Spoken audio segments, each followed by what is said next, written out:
Preaching on the yeah.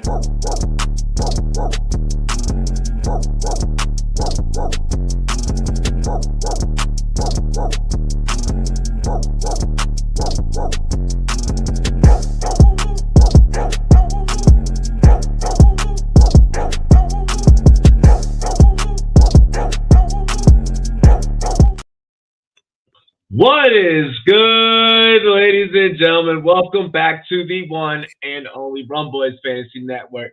It's your boy RumboyzRobbie. That's TDS Taco. Together, we are the Goal Line Goons. Helping you guys chase down those fantasy football championships 1 week at a time.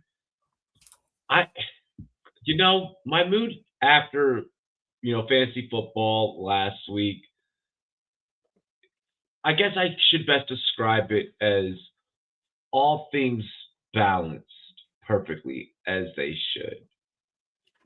I feel like we are at a point now. We're not quite at the midpoint yet. We're a week away from the midpoint yet. Rumboyz After Dark Mid-Season Awards, 2 weeks away for that episode. Shameless plug. But I feel like we are now getting accustomed to what this year of the NFL is providing us and what this year of the NFL is becoming and what this NFL is. Without further ado, Taco, how are you doing? Cheers to me. Cheers to you, to the Goal Line Goons crew. Dilly. Cheers. I mean, my old man receiver have me feeling good this season. Between Keenan Allen and Chris Olave, they saved me this week in 2 different leagues. So you can't call Chris Olave. You can't call Chris Olave. What? Oh, come on! Like, you literally can't. He's not even an unk. He's not even an unk. He's still a YN. Like, he's not even an unk yet. He's still 1 concussion away from being retired. So I think that's what qualifies him for elderly statesman. He's played enough to deal enough damage to that body where it's like anytime he goes down, you look at him, you're like, oh shit, is this the one? You know it. Anyway, we're gonna get into the show. I feel. The injury report this week, mixed with Mageddon, is absolutely devastating. I'm honestly just going to lead off with the big one, because this one, if you've been playing fantasy football for the last fucking 8, 9 years, 9 seasons, like this first one that I am going to mention, it hurts all of us. It shakes all of us to our fucking core. Mike Evans, the streak ends, unfortunately, for most 1,000-yard receiving seasons. He was so close to breaking Jerry's record. He will miss the season, unfortunately. That one hurts deep down. Not even for fantasy football purposes. That one hurts deep down, just overall. I mean, I definitely agree. From a fantasy perspective, though, it does make things interesting. I mean, it shifts the values on players like Baker. It shifts the values. Wide receiver 2 automatically now. Well, it makes Tez Johnson wide receiver 2 automatically. And Buka, we already knew was wide receiver 1 at this stage. I mean, even moving forward. So I feel like we've already gotten used to that. Huh? How bad is his hamstring? Is he? Because last week he didn't have the best week. Like hopefully he's just he's probably toughened through a little bit on there. He's not probably a full go. Hopefully he doesn't tweak it. Because he's young enough, it's not as. It's one of those where we're like you can receivers have played through it time and time again. It's not. Ibuka may miss a couple of weeks here and there, and I'm sure strap in for that. But that's where you got guys like Sterling Shepard. Tez Johnson needs to be rostered. This is less about Mbuka, and more about what this actually does for Tez. But it doesn't it makes things interesting from the standpoint of, if you're of the mindset of, when you look at Tampa Bay, you can only look at Tampa Bay through the lens of the receivers that for the last couple of years we've been accustomed to seeing, and it's Tampa was going to have to pivot at some point. So Tampa needed to pivot at some point. It's just now that it's happening sooner rather than later. Tampa's fortunate enough to be in a situation with the system that they do have together, with the quarterback that they do have, with the ability of, honestly, the front office to be able to draft and recruit, and develop guys at the rate and at the clip that what they do. Tampa's unique in that situation to where, for fantasy purposes, yes, it's all wheels up on Mbuka. It makes, if anything, for fantasy purposes, it makes those of you that got Mbuka super smart. It makes those of you that grabbed Tez off the waiver wire or already had Tez on Taxi Squad and Dynasty, it makes you look super smart. It's less of a worry and a cause for pause, I feel. And more, I think you probably have to temper expectations. I don't like, as we saw in the last game, the offense didn't produce quite as well as they normally do. Like I don't think that they're the 40-point scoring team on a consistent basis. I don't. Like I do think that becomes interesting to see what happens with Bucky and how they use White going forward. Are they going to use the running game a little bit more? Is he going to get more targets? Like, what does that look like from a volume perspective? I think will be really interesting because Bucky still isn't back yet, and I don't know if he's back in the next game either. We'll talk a little bit more of Tampa later on, because I don't want to. Yeah. Let's get through the injuries. Jay Daniels out with okay. We actually don't know, because we're actually hearing that it's not that severe. So you're doing the same thing that you did with Jaden Daniels. What was it, leading up to, not this last week, the week before, where it was, we're waiting to see, what happens. We all know to play the waiting game. Tune in Sunday morning. I'll give you guys your game time decisions. Darren Waller out with a pec. Miami already fucking sucks. Miami cannot lose weapons. Brian Thomas Jr., shoulder.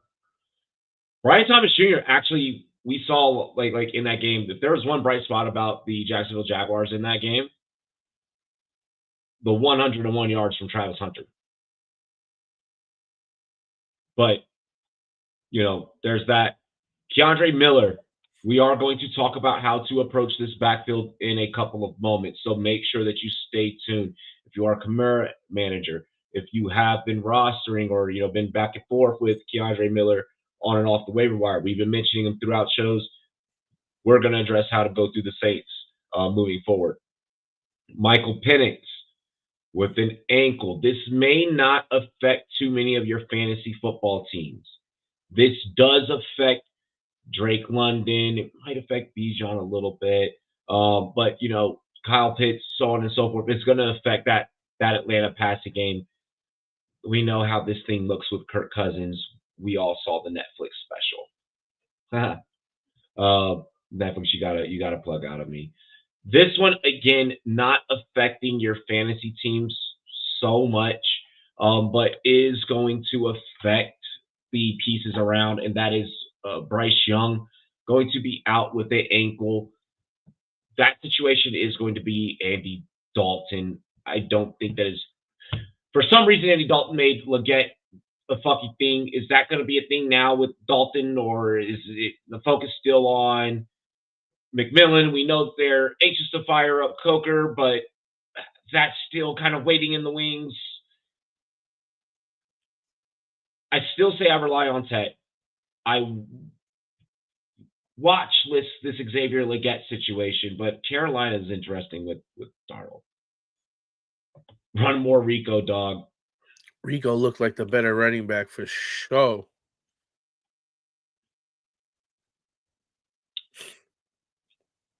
Doesn't they want to have that be a committee.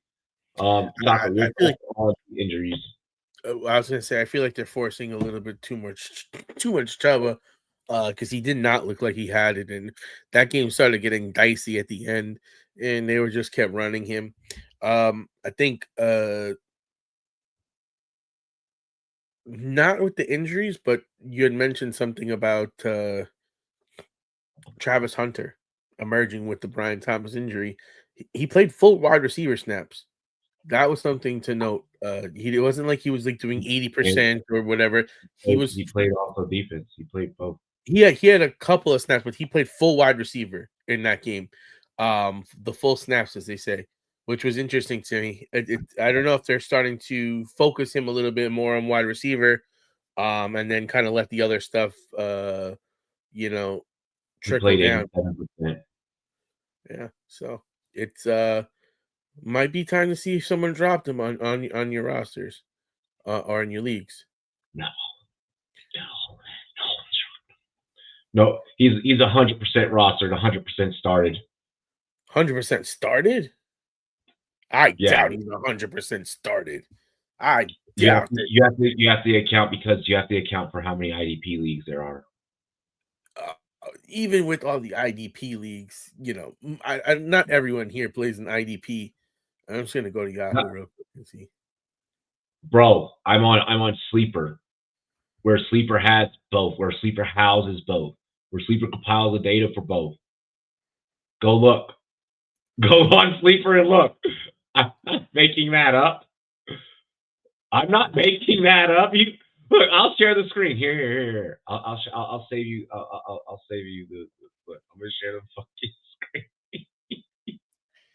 He's only 73% rostered in Yahoo. That could be an IDP league, like you said, where they're just doing the IDP stuff. No, they when Sleeper gives you that data, that's compiled all across the board. That's compiled. He's because you have to realize with Sleeper, you have people that play Dynasty. You have people that play. There is no way in God's green earth 100% of people on the offensive side of the ball play Travis Hunter when he scored 9.5, 3.795. You have to remember that there are leagues where people. You have to remember with Travis Hunter, there are people in leagues. 100% though. That's not 100%. Play him as a DB. I can play him as a DB. I understand what you're saying. I'm saying in offensive leagues, which would mean mathematically speaking, across the whole database, yes, he would. He started 100% of leagues? No, that's impossible. Because if you're in an offensive league, you're not starting him. They are compiling the whole data across all Dynasty, across all redraft, across all IDP. And everyone started him? I call bullshit there. That's bad data. That's bad data. There's no way that he was started in every fucking league. I call bullshit. That's what it says. I call bullshit. Look. Anyways, but yeah, no, the BTJ injury, it does force them to have to start Hunter at receiver a little bit more. But obviously, with this team being as volatile as they are, I don't fully commit to. We haven't seen the offensive snaps go up, but if you look, it is very much situation dependent. When they are playing from behind, then they tend to increase his offensive shares. When Jags are in control, when it's a back and forth, it's a shootout, they need him on defense. So it's really game script dependent. When we look at the evidence, when we just purely look at the evidence and then also couple it with the film, we're able to kind of tell how Jacksonville utilizes Trevor. I get there's this argument by NFL purists, a lot of former players and such. It's time to just accept that he needs to play the full time and play the full game. That's not possible. It can't be fucking done. He is going to need rest at certain plays. So at once we have to accept that the good with the bad with Travis. We have to accept that it is very much game script dependent with Travis. It's a very much same thing of how we talk about game script dependency with Derrick Henry in Baltimore. When they're ahead, Derrick is, great. When they're behind, it's the Justice Hill show. I will say this. In this last game, by far, he had his most targets at 14. He had his most receptions at 8.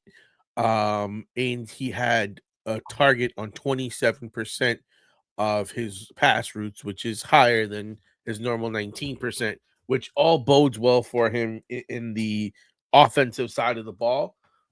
Which again, if Brian Thomas is out, do you have to change what you do with him on the normal and include him more in the offense, especially as his offense over the last 2 games has scored 7 and 12 points? Let me play devil's advocate. Take what I just said about how it's very much game script dependent on how Duval utilizes and deploys Travis Hunter.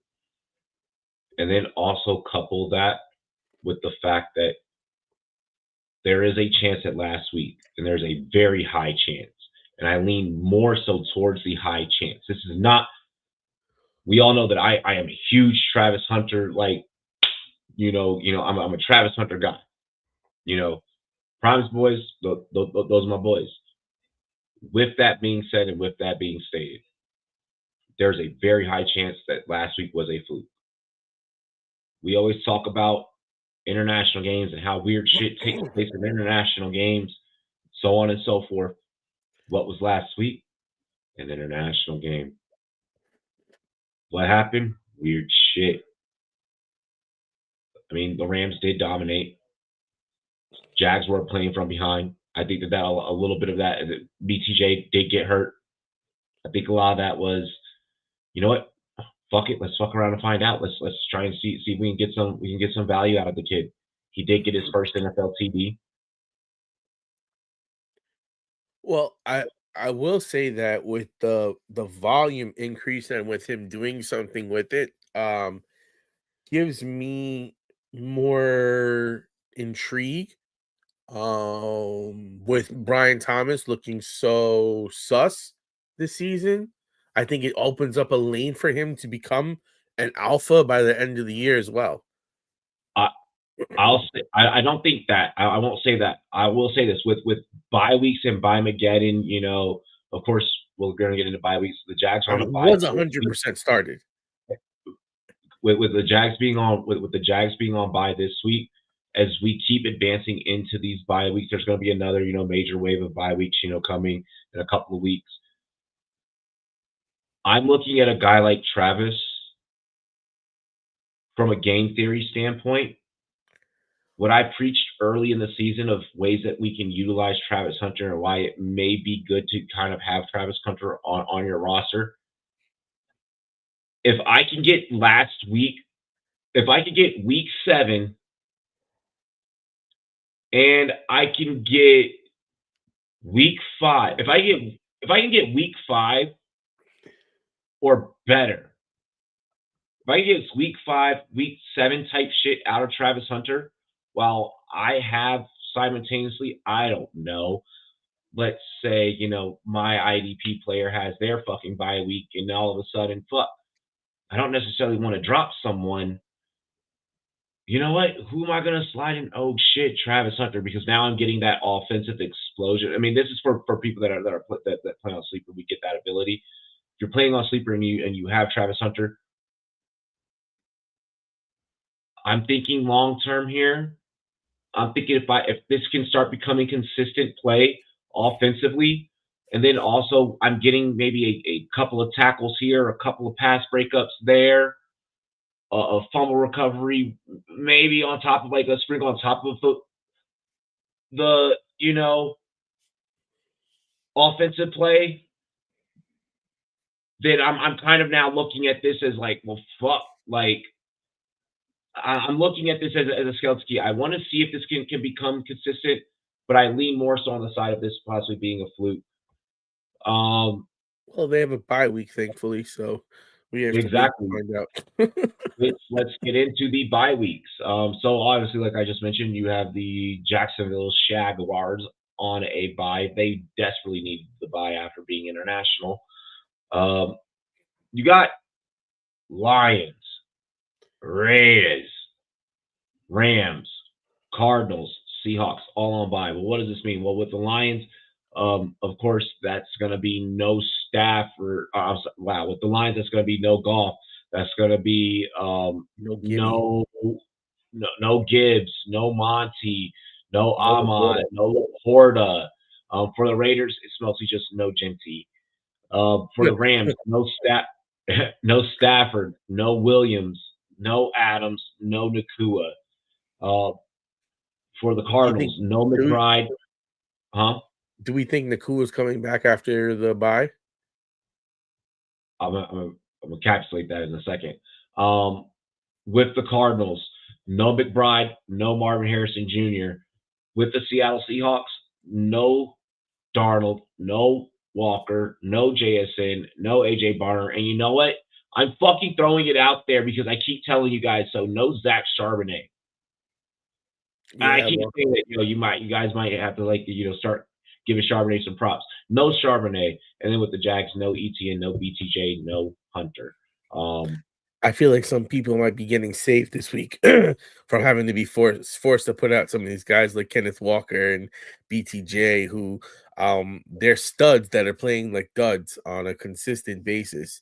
And I think this season is going to get really weird come Thanksgiving and from the Halloween to Thanksgiving period as we get into buys and we start having to find other guys, and all of a sudden Tez Johnson looks viable and you're like, fuck, do I start Brian Thomas Jr. That's not an all of a sudden. Tez Johnson is going to be viable the rest of the season. I mean, with the new injuries that we have, yeah. I mean, we were talking about him last week. The way that it was looking, in all honesty, with Godwin not coming back and Evans even in the lineup kind of showing, where it seemed like the young guys were getting ready to take over. Even as a wide receiver 3, we were going to be talking about Tez. Right, but this is a different kind of level. We're talking about he has a pathway to relevancy. Like legit relevancy. Like legitimate thing. He's going to be great. He's going to be fucking awesome. Right. But without that Evans injury, it would have been murky. It'd have been murky. Now we're looking at these situations come after bye weeks, you're gonna have to make some decisions. And I think right now this is why we continuously get the bottom of our rosters as good as possible. We add these guys, a week before, and kind of like last week I added Tez in a couple leagues, and now all of a sudden I feel like I hit something because one, you got unfortunate injury, and 2, you have him playing good and showing some consistency. And I think that is the key to this fantasy season as we go on, is make sure you keep that bottom of your roster as viable and as up to date and as fresh with some of these injuries and some of these young guys, because you never know when he might take over a position for you or just get a path to like extreme, not extreme, but like a flex. Like, bro, this year I've elevated. I mean, and I'm not. This all isn't all in one league, but I mean across like multiple leagues in Dynasty, I've elevated more rookies off the taxi with confidence this year than ever before. We're like normally I'm like, I'm gonna hold on to the veteran, like, all right, like this kid isn't right. This year we have so much fucking talent across the NFL. It's wild. I also think that this is in part with the colleges kind of becoming more pro-like. With all the playoff games and this big TV money and the NIL deals across the board. Like you're seeing it even like in guys like, I'm not gonna Cam Scatteraboo and Jackson Dart looking like, bro, where have you been all my life? You know what I mean? A lot of it has to do with the fact like these kids are getting fucking media trained in 8th grade, bro. Yeah, like I'm not even making that. That's not an exaggeration. Like people are like, what? Like this guy just said fucking like, they know that like that's a real thing. Like there are kids with freaking like already getting NIL deals like in like freshman year. Like they're already. We done seen guys like LeBron James in freshman year of high school on the cover of Sports Illustrated. So this is just taking that shit on steroids. It's not the same. Well, what I'm saying is it's taking that stuff onto steroids now, because these guys are able to sign deals before you even get out of there. Before it was like, who's going to get a chance to get him? Now it's like, hey, I'm going to sign you before, and you're going to be like an ambassador of the team. Kids are already having fucking agents at 14, like, you know. So like, yes, I will attribute a lot of that to this. Yep. Kind of getting back into like the buys. I feel like that this is going to be one of those bye weeks for those of you that are 4-3, those of you that are 3-4, that are in that field. This could be one of those make or breaks. This is a week where, while the scales are tipped, you need to be hitting your opponent while they're weakened. And your opponent is probably looking at your roster with your bye weeks and thinking the exact same thing. You need to be setting forth your best fucking lineup. Like, you need to be at AMA Wednesday, okay, when I do start sit tomorrow night, and we need to go through things with a fine-tooth comb, and we need to make sure that everybody is good and that everybody is right. Because this week could be a make-or-break week in fantasy football. This could be one of those weeks where you look back and like, damn, if I fucking won in week 8. And if only I subscribed to the Rumboyz Fantasy Network and tuned the fuck in and got the advice that I need. So I'm just saying this is going to be one of those weeks. You have a lot of high-powered offenses that are on bye, you know, with the Lions, the Seahawks, and the Rams all on bye. You're missing, you know, pieces that might be able to actually save you if you've been rostering Jency in favor of, you know, or not so much in favor of someone that's been going off on your bench. This is the time where you might have your hand forced, and that actually might save your ass. So just kind of throwing it out there. Want to get into the waiver wire here for week 8.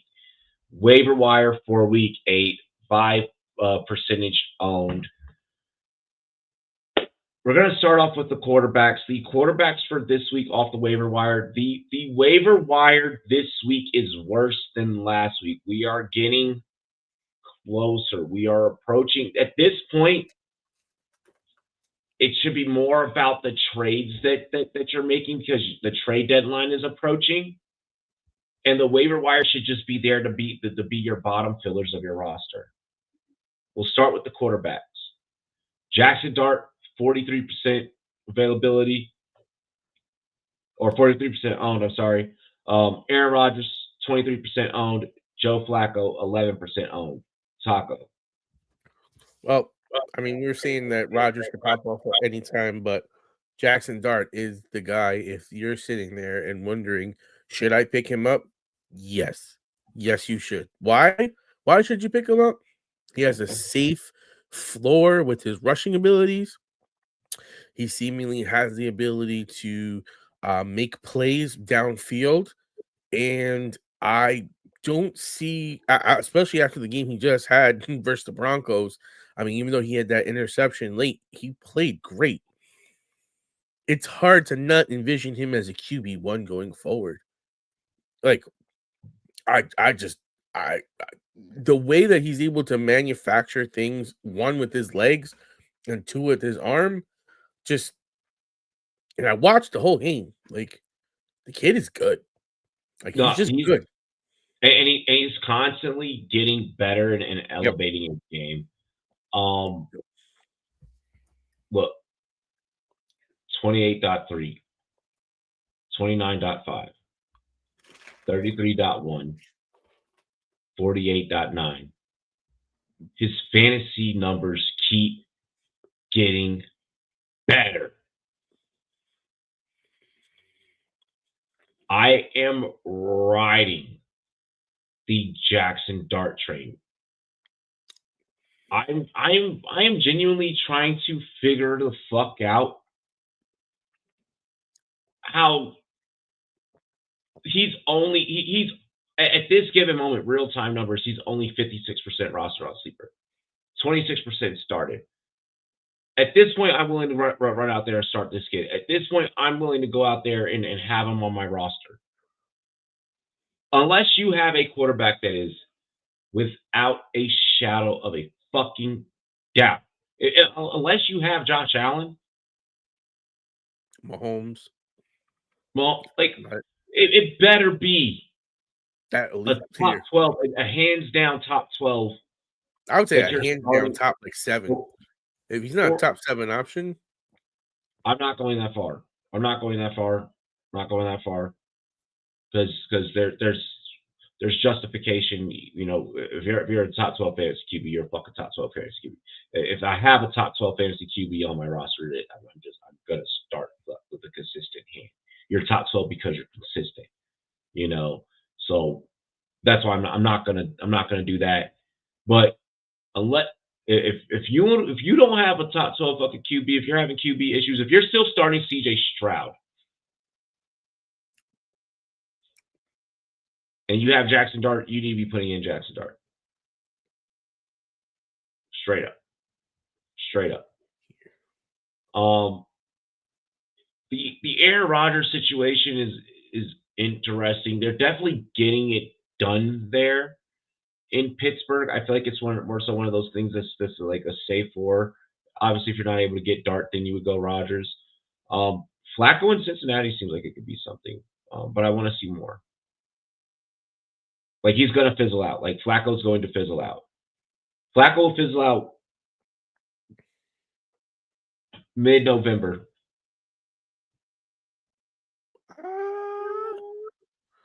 I mean, what time is Burrow coming back?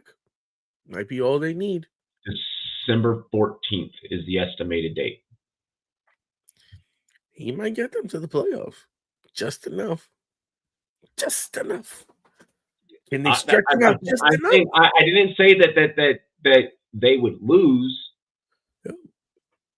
Yeah. Because, I mean, let's face facts here.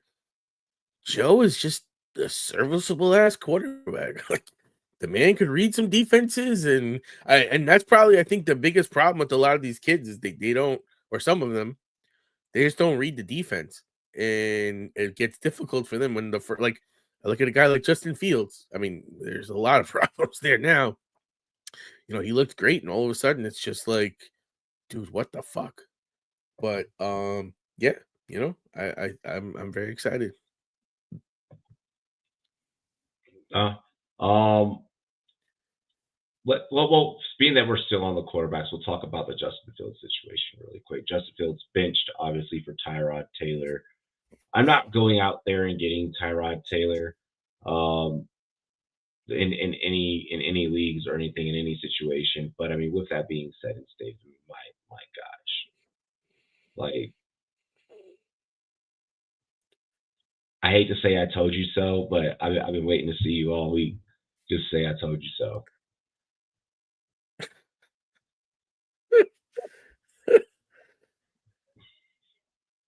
I'm sorry, bro. I'm sorry. Kind of really quick tying back into the injury report. I'll throw this out there early just in case anyone doesn't catch Sunday morning. Do I think, and if anyone just kind of like throws it out there or like ask later on, do I think that Mariota could be serviceable enough with Jaden out this week? I do. I feel like it has to be a very desperate situation in order for you to go and grab Mariota in any situation by any means. It's really going to be dependent on the confidence in Mariota as a fantasy football starter is going to be dependent on how healthy the rest of the offense is this upcoming week. Everyone returned back to practice. There was a lot of optimism. We play the Chiefs, so we'll see. I mean, hopefully he could just be serviceable enough though for the other fantasy options that you have on that lineup, and then hopefully everyone on the lineup can be healthy enough to support everyone else around the lineup. Getting into waiver wire running backs. Rashard Smith, we've constantly been talking about. A weird situation kind of took place, right, with the Kansas City Chiefs this past week. I mean, obviously they put belt to ass to the Raiders, but Kareem Hunt was, underwhelming.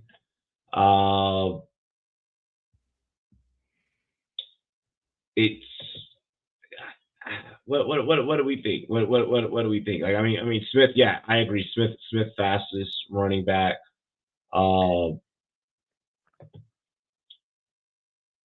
He had been on my radar for a while.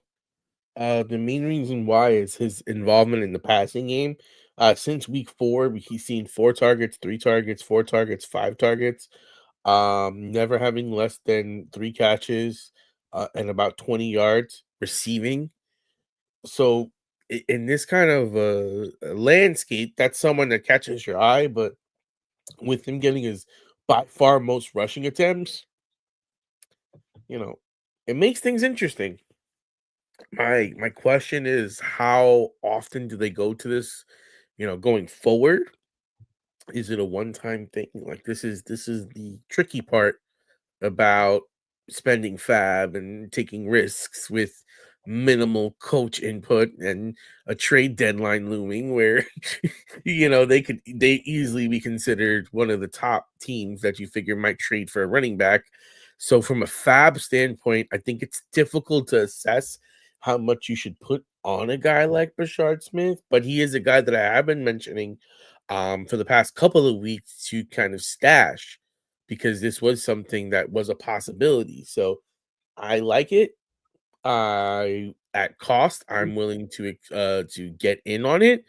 But I am not overly confident at this point on where it's going to go. The way I kind of look at it is, this is just a reminder of, should Pacheco go down, should Hunt get banged up, this guy is the next in line, and this guy can probably do something with the opportunities given. I'm keeping him as a bench stash. I mean, at possibly if I have someone that I'm willing to drop, Justice Fields. For those of you that have probably been hanging on a little too long, so on and so forth. Keandre Miller's probably going to miss the rest of the season, so that now lines up Devin Neal, who is 0% rostered.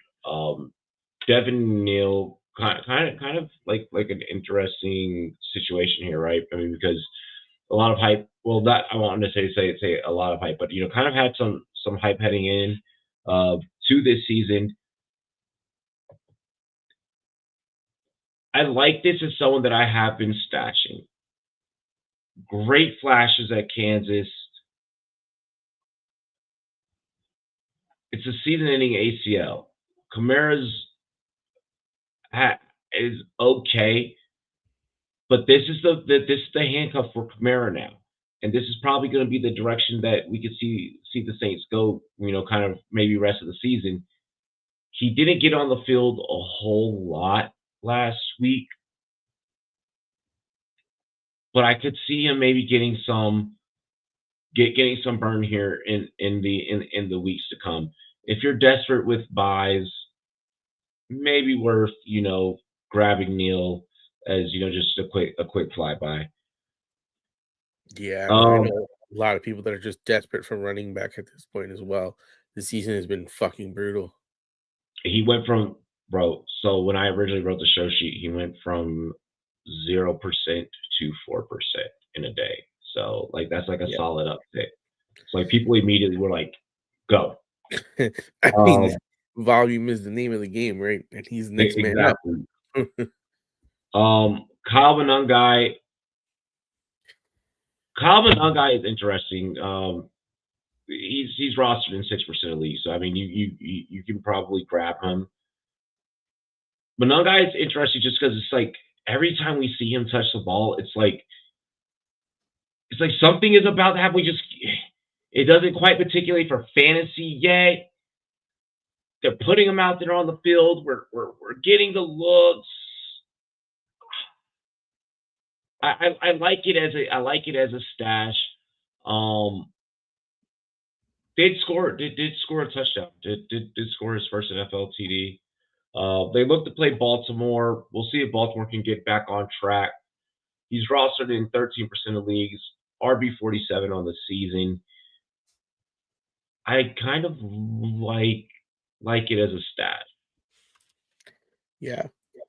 He's someone that I've been personally also stashing and talking about, as Mike has a famous quote of every year that Swift has been with the coach, he's been replaced by the end of the season, which is kind of a funny thing. But at the end of the day, it kind of led me to this Kyle Monungai route. I mean, Roshan Johnson seems like he's like pretty much a forgotten The man. afterthought, yeah. Yeah. So we've kind of moved past that level of the depth chart. And, Swift is always good for some sort of ailment that maybe doesn't take him out of the game, but may hamper him and limit him, which, again, as we start getting into the dog days of fantasy football, which is, Halloween to Thanksgiving, you're going to need guys, because between bye weeks and injuries, you're gonna need guys, and Kyle is seemingly trending towards a nice opportunity on a pretty good offense. And I am willing to take stakes in that early. Again, this is the same theory that we have with Kansas City, and probably I think I like him a little bit more than Smith because he seemingly has a better path to relevancy because of he's getting the rush attempts in addition to um some work in the receiving game. Like in his last game, he had 13 rushing attempts for 81 yards.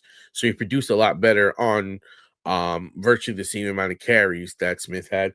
Plus, he added in two catches here. If he can stay consistent with getting 2 to 3 catches a game, we're talking about someone that could be viable. So I'm stashing him as well. Getting into the wide receivers, Xavier Legette.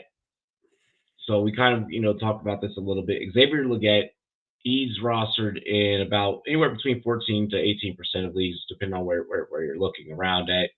Legette had a big week. Legette is just not getting the volume, the targets, nor the yards. He's on the field at least 75% or more of the time. He's only once has he been on the field less than 75% the whole season. Obviously missed games against Atlanta and New England, so take that for what it's worth. Has 2 TDs on the season. Believe it or not, that offense also has 2 TDs on the season. Something can meticulous. I don't know if it's going to be with Andy Dalton. I am definitely curious. I would say Legette probably the lowest priority of the receivers, maybe middle tier of the waiver wire wide receivers that I would maybe look at grabbing. Okay, actually, out of the guys that I have listed, he'd probably be the second guy I grab in priority if I'm needing a receiver. But I'm intrigued. I'm intrigued, especially with Andy Dalton as backup. Maybe Dalton tries to go out there and find the big body target, versus trying to find the faster, deep down the field, kind of guy in Ted McMillan. Just because Ted McMillan, he's a world beater, he's a field stretcher. But maybe there's going to be some opportunities with an older quarterback where this creates box out opportunities in red zone situations for Legette to, maybe snag a couple and boost his fantasy value. Keyshawn Boutte is probably the most frustrating on and off waiver wire wide receiver of all time. He'll give you a big week, and then you'll get a down week. I feel like at this point, Boutte is worth the roster spot. Especially when like you got guys out there like rostering fucking who knows? Like you're still running around playing the Travion Henderson experiment when you could probably have Boutte. So Parker Washington, huh?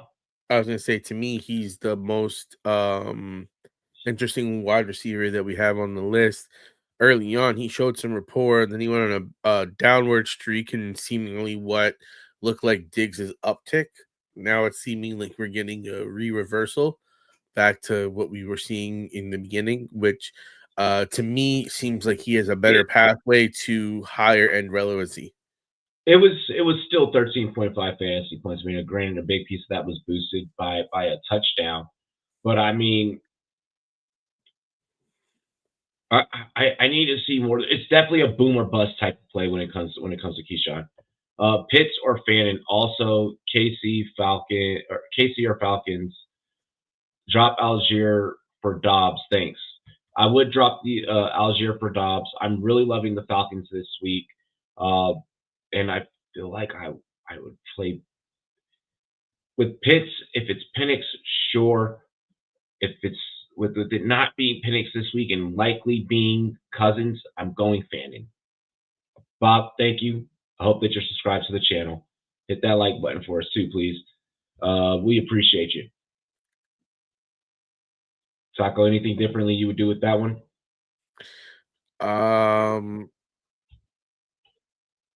I probably do go Pitts and with Cousins at QB.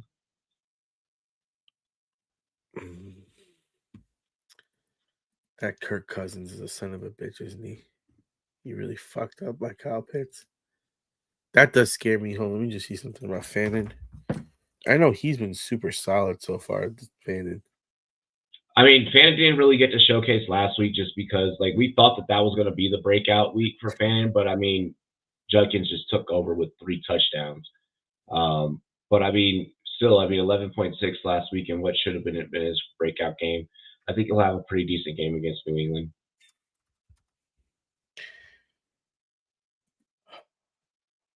Yeah, it's a safer floor for me with Fannin over Kyle Pitts paired with Kirk Cousins. It's, man, listen, if you base it on what they did last year, yeah, I agree with you. But if you look at what he's done in the last, he's had 7 catches, 4 catches, 4 catches, 5 catches, 3 catches, 7 catches. Tight end, man, he's kind of consistent. I could go either way, but I think my gut says Pitts. Yeah, not with Kirk Cousins. The numbers and the data just don't give us Pitts and Kirk Cousins. That offense is going to struggle with Kirk Cousins. Kirk Cousins has shown us that he struggles with that offense. The peak that we got to see of Kirk Cousins earlier this year, what did he do? Struggle with the offense and went right back to looking like the offense looked with Kirk Cousins. I have no faith. Let's see here. Oh, Parker Washington. If we're going to get this emergence out of Travis Hunter, I'm not doing the Parker Washington experiment all over again. Chimera Dyke could be interesting solely just for this week, just because if Alec Avenor is not out there, then I worry. But even still, do we really want a Tennessee Titan on our roster? Probably not. And then to round things off, Alec Pierce, 5% availability. This is just also grabbing a piece of a high-powered offense, and right now the Indianapolis Colts are high-powered, so you're hoping that targets go his way. I like Alec Pierce out of a lot of these guys just because, again, it's an offense thing. I think that they're clicking really well. Any thoughts on those remaining wide receivers? None on the wide receivers. Tight ends. Harold Fannin Jr. is still 58% available. If you can get him, go and start him. He is a top 10 tight end. You need to have him on your roster right now. Aranda Gadsden is a real thing at this point. I'm starting to become a believer of an issue that Los Angeles has had for many of years is inefficiencies at tight ends. He's had back-to-back double-digit weeks. He also had a double-digit week in week 3 against a very tough defense in Denver. His only down games were, of course, against the Giants and Washington. I'm actually in on Gadsden, tight end out of Syracuse. Right now, he is tight end 18, and he didn't even play in weeks 1 and 2. I mean, he's definitely trending up. What I do like is, last 2 games he has 7 catches on 8 targets and 7 catches on 9 targets. In the last game, he had 164 yards and a touchdown, which is kind of nuts. So we'll see where he goes with that. He had 5 for 46 in week 3, 2 for 16 in week 4, 1 for 14 in week 5, and then he's had his 2 7-catch games. So it'll be interesting to see if this is just target share just moving for these particular games, or if this is the beginning of a new weapon over there. I know that Quentin Johnson has also had some issues that he's been dealing with, so we don't know if that is a byproduct of that. That's the weird part about when we have injuries. So yeah, it'll be interesting. I don't mind the play here. He gets Minnesota, Tennessee, Pittsburgh, and then Jacksonville for his next 4 games. I'm loving that just for the next 4 game stretch schedule. Just looking at that. Minnesota is probably the toughest opponent out of those, but everything is increasing week over week for Gadsden. They have a lot of faith in them. We know that Harbaugh likes to beat up the middle of the field with his tight ends whenever the running game may not be as efficient, and it's clear that he's going to that game plan right now. So, that's where I'm at with Gadsden. Got offered Aaron Jones for Kamara today. LOL. Oh hell no, not doing that.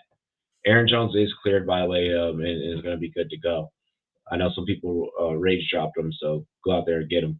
By the way, with bye weeks, look for people to make bad, ill-timed drops. People are going to do it. Yep. Let's get into just a couple of topics for the night. A lot of it seemed like every show, every podcast that I turned on this morning was just very, of course, recency bias, it always likes to rear its ugly head in this sport. It was all over sports media on every station this morning. Did Baker Mayfield basically play himself out of MVP talks following the loss to Detroit last night?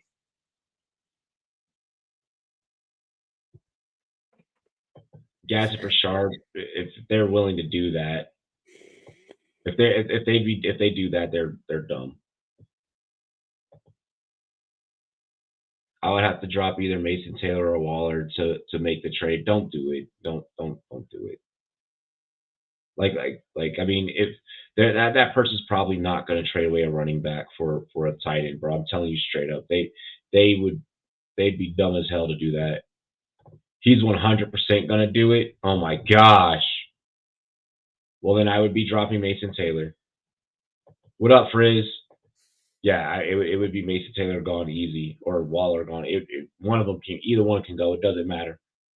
Taco, thoughts on the Baker MVP talks after last night? I think it's still premature to say that he's talked himself out of MVP talks. This was a big hit to his chances. I think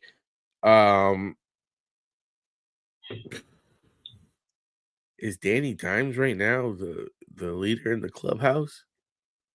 Danny Dimes won't get it just because the NFL is not going to allow that to happen. I mean, we have to see how this thing plays out. If he fucking gets the Colts in with like a ridiculous record, which I mean, they are on pace for a ridiculous record. They're like what 6-1. It would be a Sam Darnold situation like last year. No.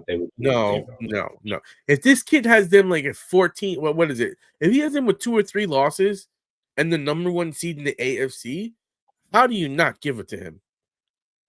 Yeah. That's going to be how this comes down, bro.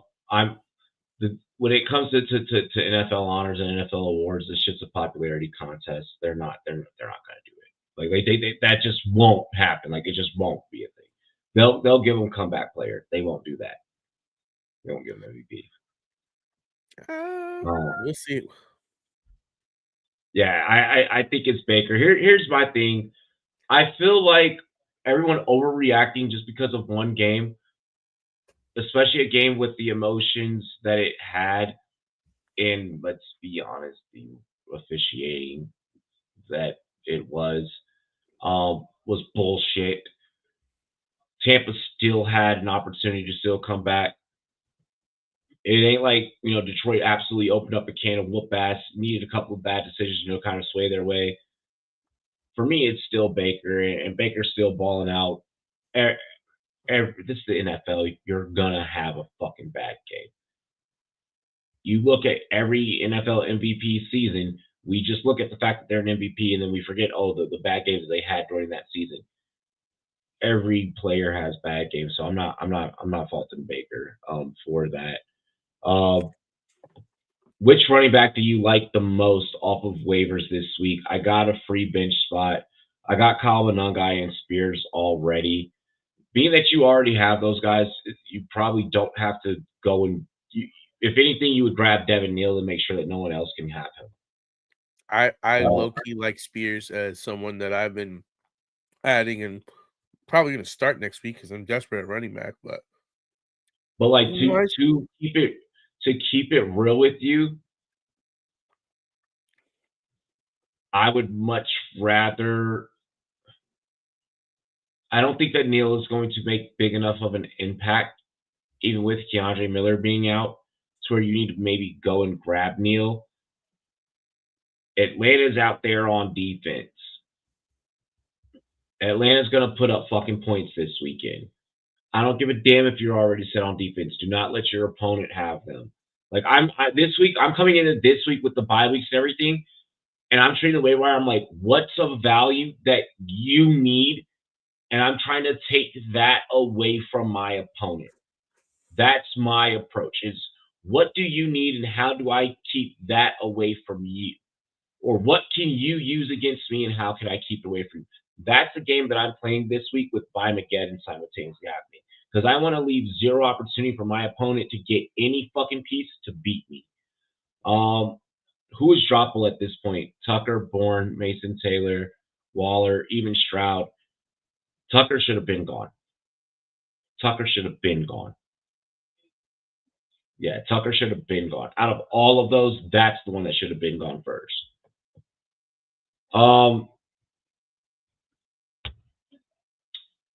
NFL EVP Troy Vincent told owners today that it might be time to revisit the 4th and 15 proposal instead of onside kicks, since recoveries are happening at a much lower rate than the league initially hoped. Under this potential rule change, teams would have an opportunity to convert a 4th and 15 play to maintain possession of the ball for another series. Would you be in favor of this rule change? It would need to be 4 and 20. I need it to be a little harder.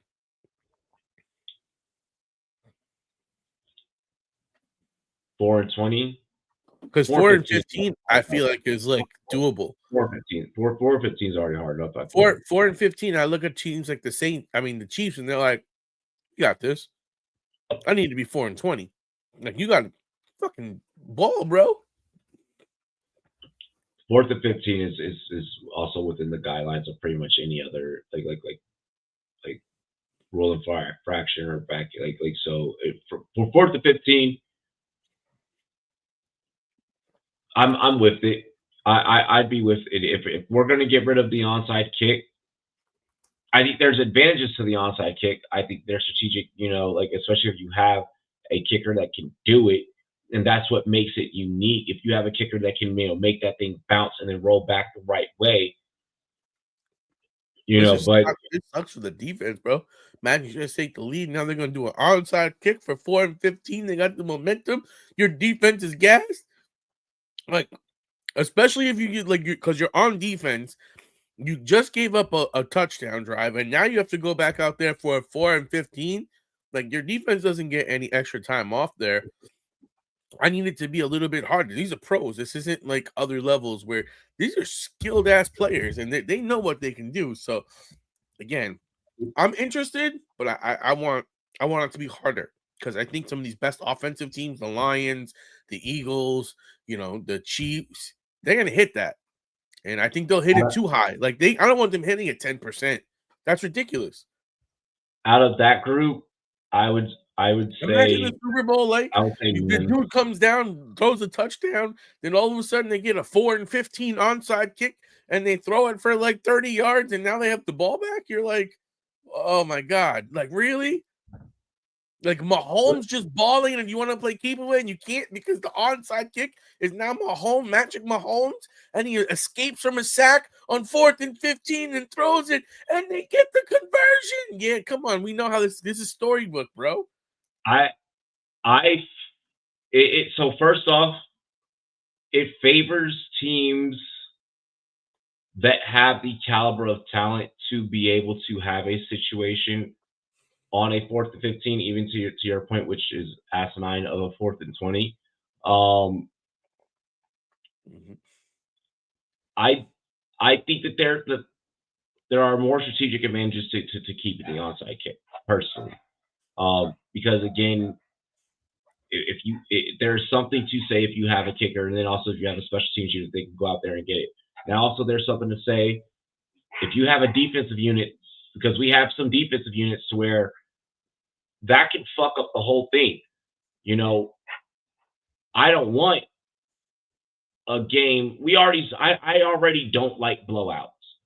So we don't want a 4th and 15 where it's the Browns. They try some shit. They try, going for it. Now it's turnover on downs with that sack, and now it's like basically ball at the goal line. Like I don't want shit like that. So I'm more in favor of keeping the onside. But yeah, Mims out of that group.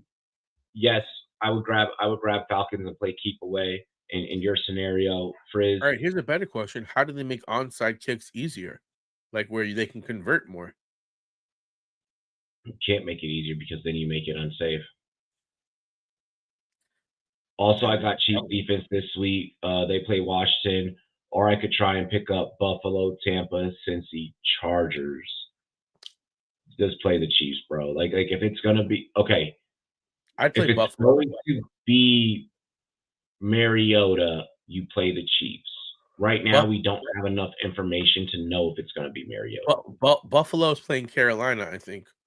I would take Buffalo. Yeah, I would definitely take Buffalo.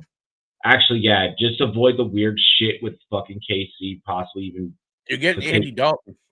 Yeah, I mean, listen, he could fucking ball out, but the odds are Buffalo going to whip that ass. Exactly. Yeah, go Buffalo. Dropping Trey Tuck for Mims and Waller for God to make that trade. I mean, go for it. Go for it. Do I start the Falcons over Pats or just hold the Falcons?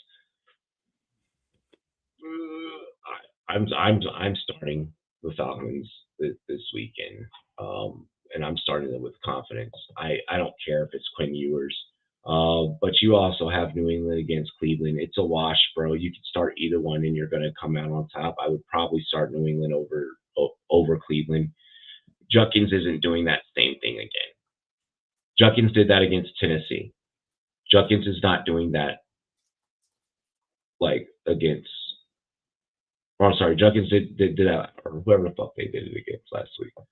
But yeah, Judkins is not doing that against New England. I'm sorry, he did that against Miami, other sucky team.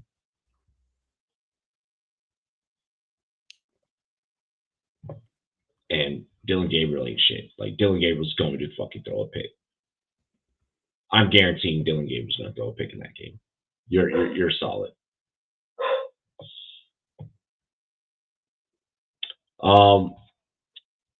Did you hear? So I love how as quick as it went up is as quick as it went down.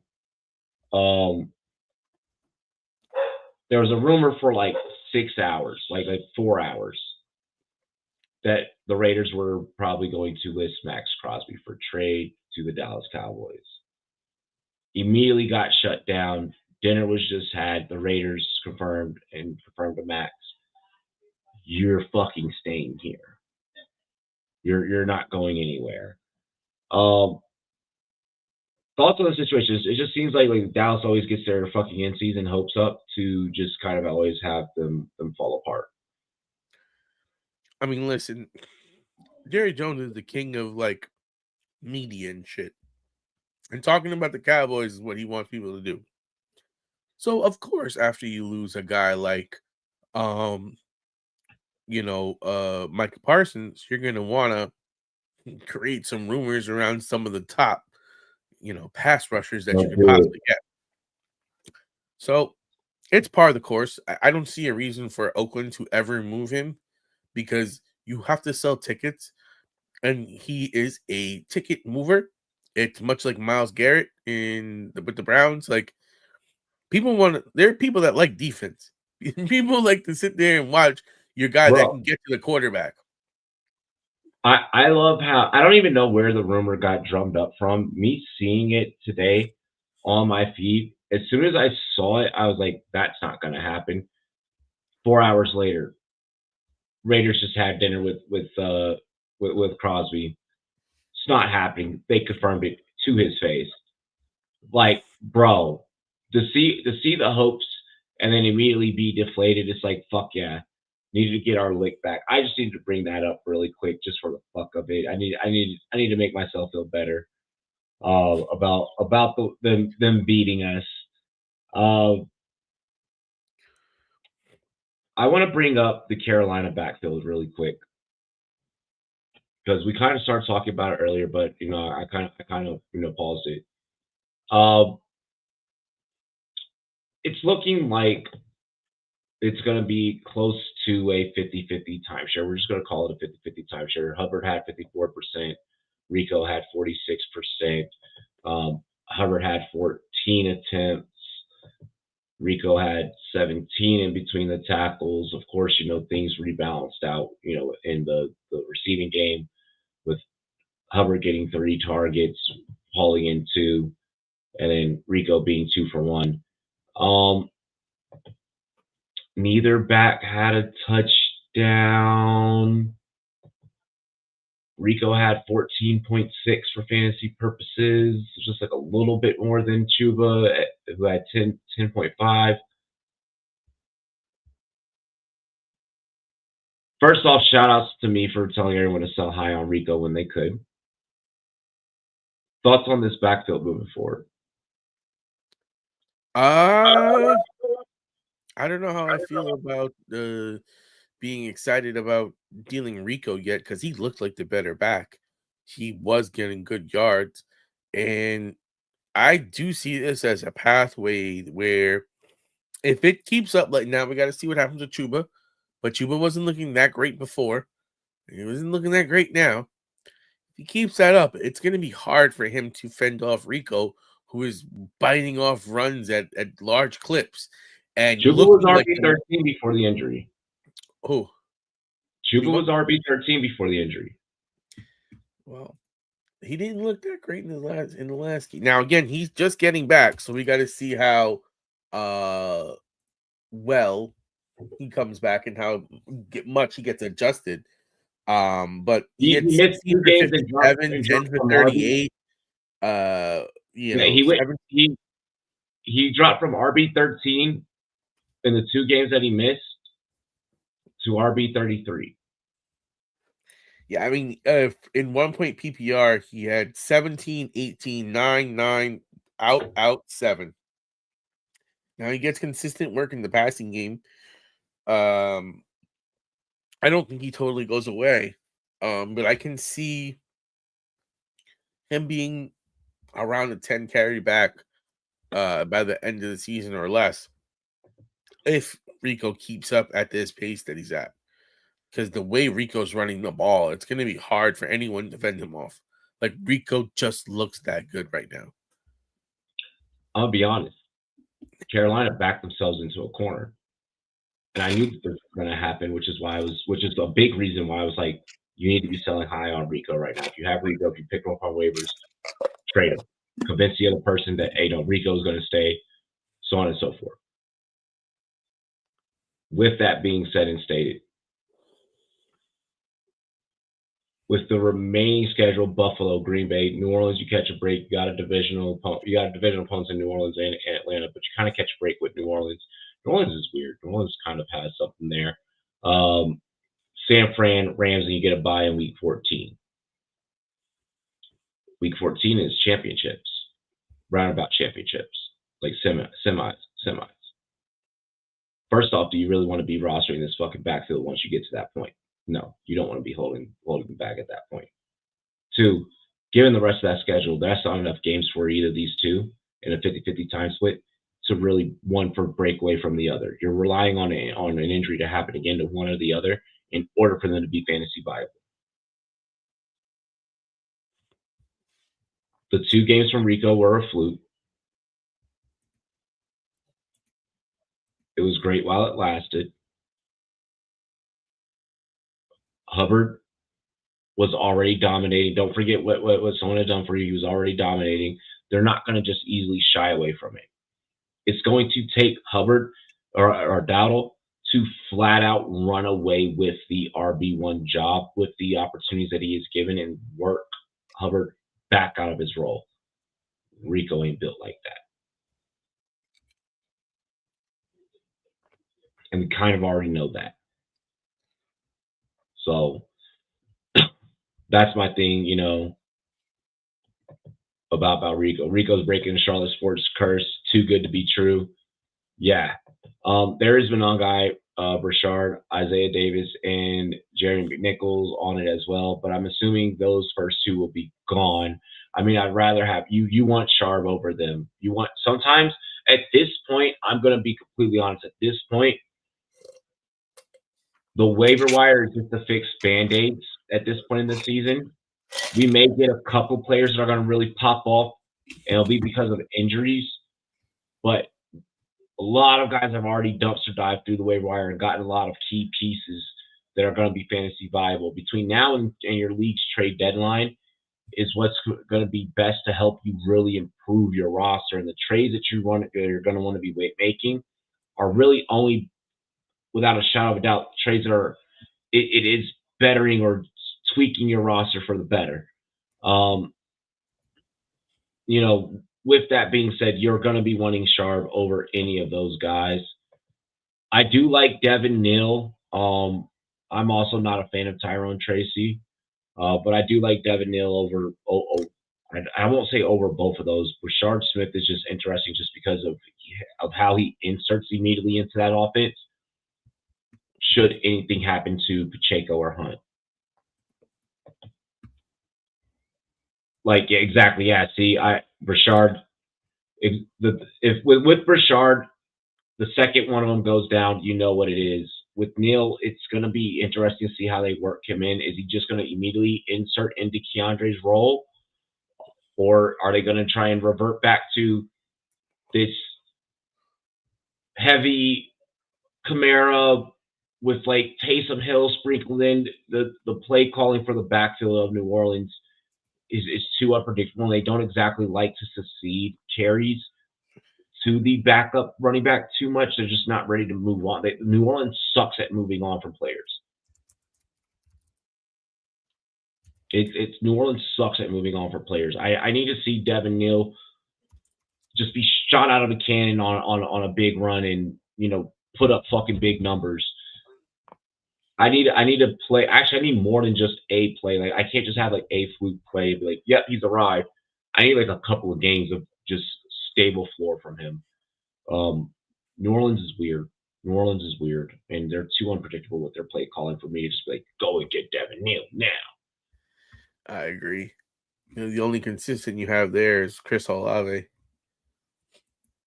and he's not even that consistent. I mean, this season so far, he's been pretty consistent. Do not drop Bourne for Neal. All it takes is for one of those receivers to go down again, and then boom, you're right back to putting Bourne in your lineup. And then also all it takes is for them to be yeah, you know what?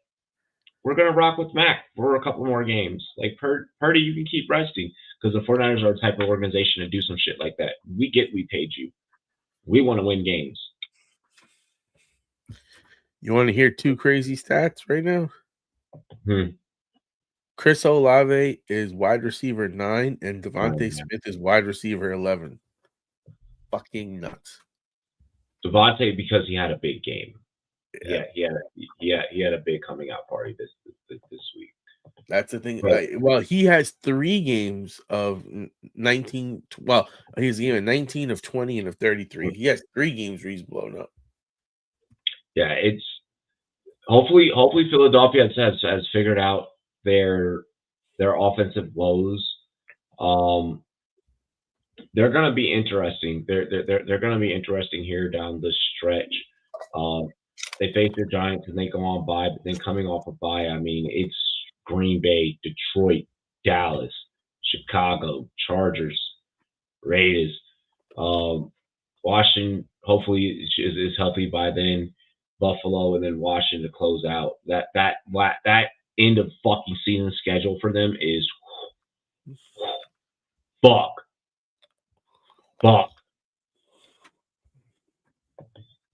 I have Devontae. I like that. I hope he continues to go. Hopefully he does.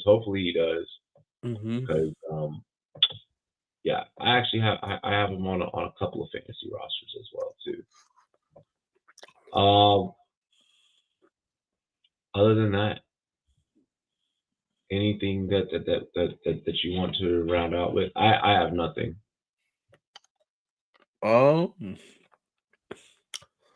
Get those waivers in. Don't be shy with some of these running backs. Smith, Monungai. I think those are the top two that we'll be gunning for today.